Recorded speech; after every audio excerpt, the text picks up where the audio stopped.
Everything you need is already inside of you. The world would not be what it is without you.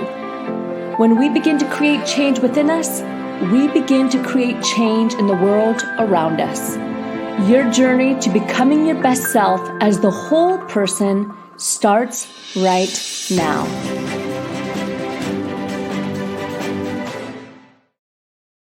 Well, hello and welcome to our podcast.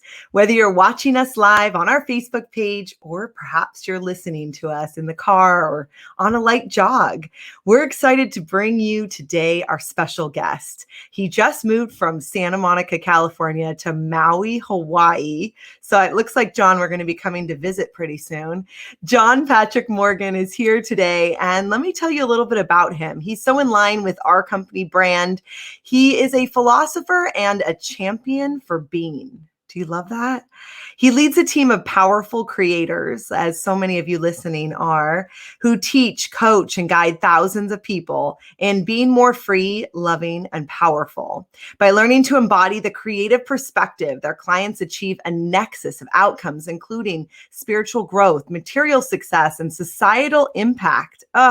We love that. Today, his message is all about the more you see how you create everything, the greater your power is to create anything. Let's give a warm welcome and a round of applause to John Patrick Morgan. Hey. Thank you, Lauren. That was nice to listen to in your voice. I could capture that recording and listen again. That was awesome. Thank you. Absolutely. Well, all the way from Maui, Hawaii. Sounds incredible. We're actually going there next July. So sweet. We're so excited about that. Oh, awesome. Such a beautiful space. So talk to me. I love all the work you're doing. How did you get started in it? And then let's get into some strategies too. Yeah, I mean, it's hard to say there's a point in which I got started in it, because I feel like I've been doing the same thing I've been doing my whole life. And I know that can sound really cliche, but my mother used to ask, my mother tells me I used to ask as a kid, what if this, what if that, what if the sky was red? What if dinosaurs were still alive? And the essence of my work is what if, what if you could do something far greater than you think you can? And what if you were a different person than you think you are? And just creation of possibility. And I've just been interested in the mind and how things work. I studied physics and mathematics. It was how does the world work? But I also remember sitting in my physics class thinking about how this electromagnetism or quantum physics applied to human relationships. And so I've always been really interested in relationship and humans and being. Traveled the world for many years. I just love people. And I think, just following my heart my whole life has kind of just led organically to this work of creating in dialogue with people. A lot of people call it coaching. I think that's a great word for it, but it's also leadership. It's also parenting, and so on the professional side, it became a profession about 12 years ago. And that was really the outgrowth of my exploration as a performance magician. I was doing the David Blaine thing, street magic in London at the time. And also as an entrepreneur, I've had a few businesses. I had a web media company, a real estate company. And so I was informally helping people anyway, just as all entrepreneurs do. You end up mentoring people, right? But then learning about the mind and psychology of the mind through magic, that's kind of where I found my way into the coaching world. Oh, I love it. So let's talk about, if people are listening and they're intrigued by what you're saying, that when you realize that you actually are creating, you are in co-creation of your environment, you can create whatever it is you're looking for. Let's say that that's a newer concept to some people listening. Yeah. Where do they start with that? Well, I think the way that you said it is actually, for me, what's most true is that we are co-creating everything. Everything is co-created. And so one way to say that is dancing is a great metaphor. If you're dancing with somebody and the dance kind of sucks, it's if you're it's totally them, I'm a good dancer and they're not. It's nobody would say that, because you kind of get in a dance. It's it always has something to do with both of you, right? Yeah. If you have a great attitude, you could take somebody who couldn't really dance and you could actually create something beautiful with it, and vice versa. And so we get that I look at everything we're experiencing in life as a dance. Everything that happens to us is a dance. I have a role to play in everything that's happening, even if it's raining outside. And part of that is me. And I mean that in a couple of ways. I mean that in the, we could say ontological and existential kind of subjective way. Like there's actually the role that I play in the rain is like, well, how am I being in how I take care of the environment that's creating the greenhouse effect? And like, there could be some way in that, right? But then more importantly, when it comes to example like rain, it's like, well, I'm choosing to live in a place that's rainy. I used to live in London and we moved to California. That was like, that's one way of creating it. But then there's also like the idea that it's raining and I'm saying those words, but I'm actually expressing my distaste with that experience. And so my version of rain is not good. And so I'm creating that by having a judgment that rain is not good. And so there's so many ways that I'm creating the rain, quote unquote, through how I show up in my relationship to the world actually out there, like the physical world, but also inside. How am I creating my inside experience of it? And that's my role in the dance. And so I say, the more you see how you create everything, the more power you get to create anything. I'm not pretending that it's not a co-creation. What I found is that like, if I actually in my dance, if I'm dancing with somebody and the dance isn't working, if I take the position that I'm creating this dance is not useful, instead of taking the position that we together are, the difference is, yes, I'm tricking myself into a little bit to focusing on my role in it. But by doing that, I get the agency to have the biggest impact. And so it's a perspective that I choose, that I create everything, which just focuses me on my role in this dance, because that's where my power is. So the more you see life that way, that you're creating everything, the more you access your power to literally change that and create anything you want. Wow. I love that. It also takes you out of that role of I'm a victim, or there's all these circumstances, and there is legitimate circumstances. More people are in more circumstances than before, oftentimes. And having that awareness that I can create it and you can create it, and together we could create something. I love that sort of synergistic ownership. And we talk a lot inside of corporations about leadership, emotional intelligence. I feel like you're talking about it as a global perspective of absolutely. What can I do to create and then to co-create with you? Yes. Yeah, I mean, on a social, cultural, political level, my personal philosophy is, again, I always stress that this is just my perspective. I don't know what's true. I have no idea what's absolutely true, but I choose to live in a world in which, if I come from love and I do the most loving thing for everybody that I meet, then that's my highest contribution to the world. And if everybody were to do that, to listen and to act from a place that's love and care, that the net result of that world is going to be a more beautiful world. It's just, yeah, that's how I show up. And it tends to seem to work that way for me. I end up with more of what I would love in my life, and the people that I meet tend to be well served by it. And in the end, you as an individual are more fulfilled, happier, growing, and then you impact your family, your community, your city, your state, the globe. It ripples outwards instead of thinking it comes from the outside in. Let's say that somebody's listening and they're just going through maybe a hard time, or you've changed a lot. So you've had courage just moving different countries, right? From London to California to Hawaii, which is sort of its own literally an island, even though it's in the United States. Almost another country in a lot of ways. Yeah. Yeah. So let's talk to somebody who might be feeling that nervousness to change. Doesn't have to be a physical location like you've done, but just to grow and stretch.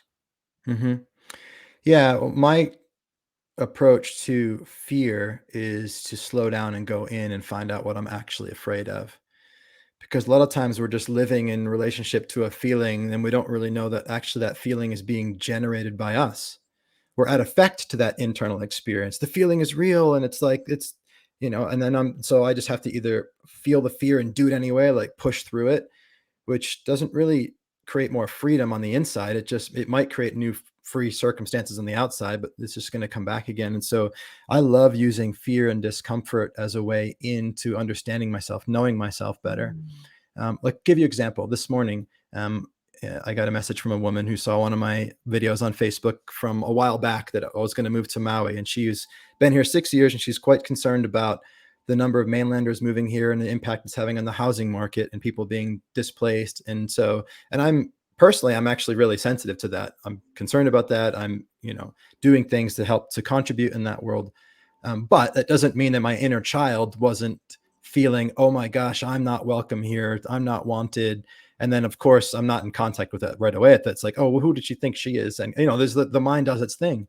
And so I wake up and I'm about to start my day. I read that first thing in the morning, and it's like, okay, I could go out and do my work right now with my clients, but like my mind's wrapped, like going in circles around this thing, and there's just a discomfort. So I'm just going to be with this. And I spent an hour just looking at what is it that I'm actually upset about, and what is it that it's actually hurting beneath that upset, and what is it that I'm actually afraid of.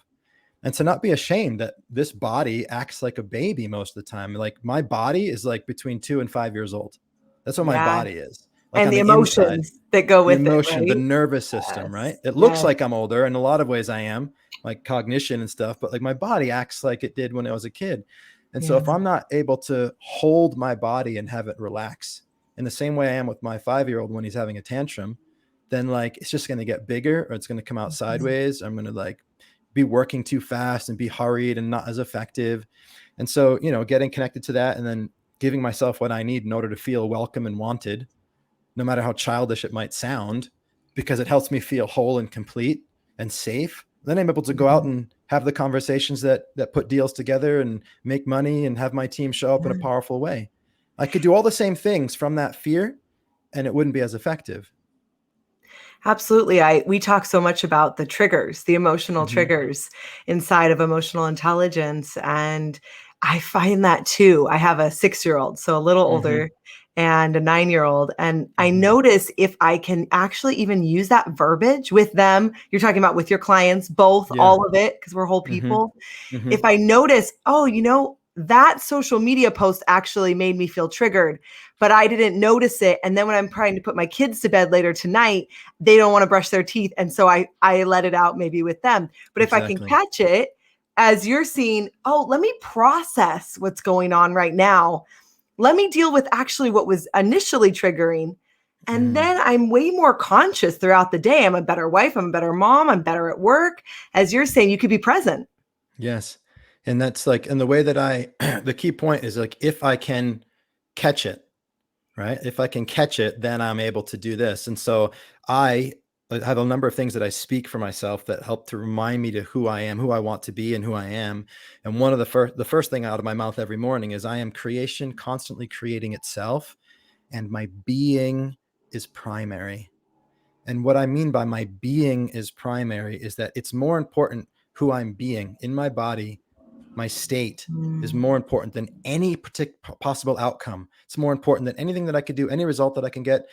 And so I'm never going to, as soon as I notice I have a feeling off, I'm like, I don't care if I have actions to take or to do.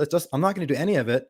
My being is primary, because to do any of it from a poor being means that it's not as effective. And more important than that, if I were to take action from a low feeling or a low being, I'm teaching myself that my being is secondary. And I'm entrenching the ideas that are creating that being. So if I were to act from fear, I'm teaching myself I should be afraid. Our actions teach us who we are. And so my being is primary, and peace comes before producing for me always. I love that. Amazing. Talk to me about how people can connect with you. I know you're big on Instagram, Facebook. Let's talk about finding more and Totally. resources. I love being connected with people. I've been using social media since the 90s, basically, since it started. So I'm pretty pervasive on Facebook, Instagram. I've got hundreds and hundreds of YouTube videos. I've been sharing distinctions for about 12 years around creating yourself and your world. And so JP Morgan Jr. is my username across all these channels. You can put it in the URL for Facebook, Instagram, YouTube, Twitter, even LinkedIn, which I haven't been active on, but I'm returning to soon. So just get connected, follow along. I love that. So it's here on the screen if you're watching, or as he spelled it out, jpmorganjr.com. And I love that. We love Instagram. We love YouTube and LinkedIn. We're big on LinkedIn. So you should definitely connect there. I'll be hanging out with you there soon. Great. Yeah. So many good nuggets. I think a lot of us inside of the pandemic have created this shift, especially inside of the workplace, that we're whole people. And so these distinctions that you're saying apply to us in every area of our lives, in what we want to be co-creating and in what matters to us, in the shifts and the pivots. So if somebody's listening today or watching us and they're thinking, I want to make a shift, grounding ourselves and getting into, okay, first, what's important to me? And then listening. I'm hearing that as well from you so much. Yeah. Yeah. Asking and listening inwardly and outwardly. Um, if this idea of seeing that you create everything will give you power to create anything is inspiring to you, then I would offer a question that you can ask yourself is, how am I creating this? No matter what's Mm. happening. And the more it looks like it has nothing to do with you, the better, because then the more insight it's going to produce for you. How am I creating this? And as a warning, that's not, how is this my fault? Right? Because this question is very powerful and it can be used as either a tool or a weapon. And so if you start to feel guilt or shame or heavy or burdened by the question, you need to loosen the grip a little bit, because this is just about seeing your role in something that's actually co-created. But so how am I creating this? How am I creating this? Ask that, see what you see. I love that. How am I creating this? And the cool Mm. thing is, if I'm not creating what I want, how can I shift and create it?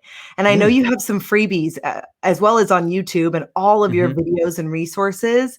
But talk to me about what they'll find if they go to this website that we'll read out loud too. Yeah, they're going to find my program, 5 Keys to Being a Client Magnet. It's just about a 90-minute training that I created that shares the essence of our work in the context of client creation. So we help people to create all sorts of things, create money, better relationships, better health, through this perspective, through this way of being. You can create anything, but this is specifically like, if you were to use these ideas and this work in the context of making money, essentially, this is what it would look like. And I share like these core distinctions that are at the heart of the cultivation, the creation of a way of being that has money and people move towards you.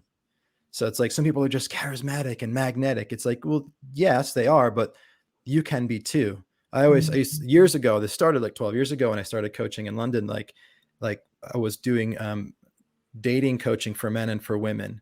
And people, more often the guys would come and they'd be like, oh, I'm just not charismatic. And I was like, can you ever remember a time in your life, like a single time, single moment where you showed up in a way that people were just drawn to you? And it's like, everybody can think of a moment, and was like, yeah, so you can be that. You just might not have a habit of being it all the time. And so this is about bringing forth your greatest version of yourself. And this speaking right to rise up for you, right? Like becoming your best. Yeah. And so I go into like, how what are we doing inside of our minds and bodies when we are being our best? Like as a physicist, right? Like that's like kind of my way in. It's very like specifically, how are you doing that? And so I go into that in the webinar and training. And I think if you're interested in this, you're going to love it. I love it. So if you're listening, the freebie that he's talking about is at j.mp/5, the number 5, not spelled out, 5 keys, KEYS, rise up. Yeah. Yeah. I love that. Well, that Awesome. actually, it's so fun. What were you going to add? Oh, I was just going to say rise up, R and the U are capitalized. I don't know if that matters, but yeah, Perfect. just like And your name. the fun thing is that we always love to ask a final question, and you Mm. really almost went into it, but it's, what does rise up for you mean to you? Mm. Oh yeah, I saw that in your notes for me for this, and I was like, oh, that's a cool question, because I just shared a video about this, and through my social channels, if you go and follow me, you'll see. But I was out paddleboarding the other day, and I had this call with my team, and I just had to shoot this video, so I look like I just woke up, which I did. But like the essence of the story is, it's about one of these concepts in our work called being a champion. And so for me, being a champion, it means both being the best and also being like a warrior in service of you and like a protector for you. And so what I was sharing in the video, and just say briefly here, it's like, when I am being my best, when I am being the best, when I am aspiring to actually be the literal best, like the winner, you could say, that's actually my highest contribution. I use the example of Roger Bannister, who was first person to break the 4-minute mile. When he was the best, he beat everybody. What he actually did is he opened the possibility for other people to break the 4-minute mile. And so for when I hear rise up for you, I am experiencing that as if I were to rise up and be my best. That is my highest contribution to you, because I create a greater possibility for you. And so I love being a champion for everybody being their best for the sake of others. I love that. It's that analogy of the rising tide, and then it lifts all boats. Yeah, I love that too. Oh, John, it's been amazing to have you on today, and congratulations on your success, but your contribution just for Mm, yourself, your family, and the impact that you're making over there in Maui and all over the globe. thank you so much, Lauren. Great to have you on today. Thank you. Well, I'm Lauren Sweeney. It's been amazing to be your host today of the Become Your Best podcast and webinar series. We hope that you continue to check out our resources. You can also download your Become Your Best kit at riseupforyou.com and /success kit. I will see you on the podcast next time.